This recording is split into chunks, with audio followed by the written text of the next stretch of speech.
물은 하루에 2리터를 섭취해야 된다 하는데, 여러분들 왜 물은 하루에 2리터를 섭취해야 될까요?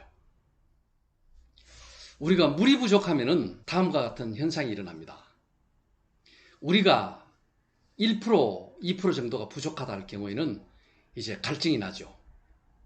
5% 정도가 부족하면은 빈사 상태, 즉 반혼수 상태로 된다고 합니다. 그리고 12%가 부족을 하면은 이제 사망을 하게 되고요. 물론 이제 뭐 1, 2%다, 5%다, 뭐 심한 운동이나 뭐 등산이나 어떤 힘을 가했을 때는 또 물이 부족해가 굉장한 갈증이 많이 나죠. 그래서 우리 신체 자체에서 물을 보충해달라는 신호가 오는 거죠. 그런데 우리 물 없이 생존 가는 기간이 보면은 음식물을 섭취하지 않고는 생존 가능일이 90일까지가 가능합니다. 예를 들어서 참 지하 공사할 때든지 보면은, 아니면은 옛날에 탄광촌에 땅이 메모리 돼가지고 한 달, 두 달씩 걸쳐가지고 구조 작업을 펼쳐가지고 물 먹고 그냥 숨 쉬고 해서 한두 달 걸려서 물만 마시고 해서 구조되는 경우도 가끔 우리가 볼 수가 있죠. 그런데 물을 섭취하지 않고는 이 생존 가능일이 일주일, 즉 7일을 넘기지 못한다고 합니다. 근데 이거는 왜 그러냐면은 이 영양 때문이 아니고 노폐물이 배출이 되지 않기 때문이라는 거죠. 우리 체내에 순환이 안 되면은 체내에서 발생되는 이 독소가 배출이 안 된다는 거죠.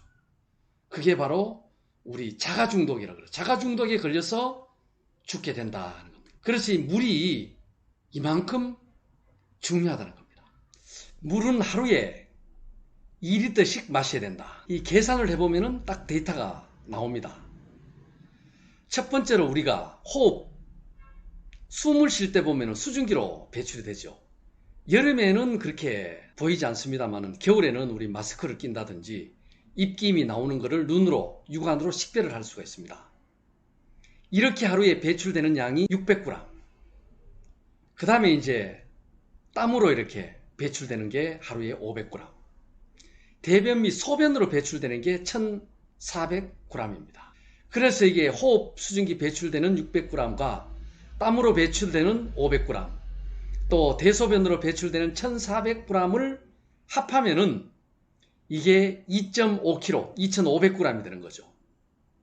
그러면은 우리가 인체에 보급될 물이 2.5kg, 즉 2.5리터라야 되는데, 그러면은 왜 2리터라야 되느냐? 그 말이 맞습니다. 2.5리터를 보충해야 된다는 말이 맞습니다. 그런데 이 2.5리터 중에서 우리가 음식물을 섭취를 할 때 뭐 과일이나 콜라나 사이다, 음료수를 이렇게 마시면서 한 500g 정도가 섭취가 되고, 나머지 마셔야 될 물량이 2.0kg, 그러니까 2리터죠. 인체의 하루 필요량은 2,500g, 즉 2.5리터인데 음식물을 통해 가지고 500g이 보충이 되기 때문에 부족한 2리터는 물로 섭취를 해줘야 된다는 겁니다.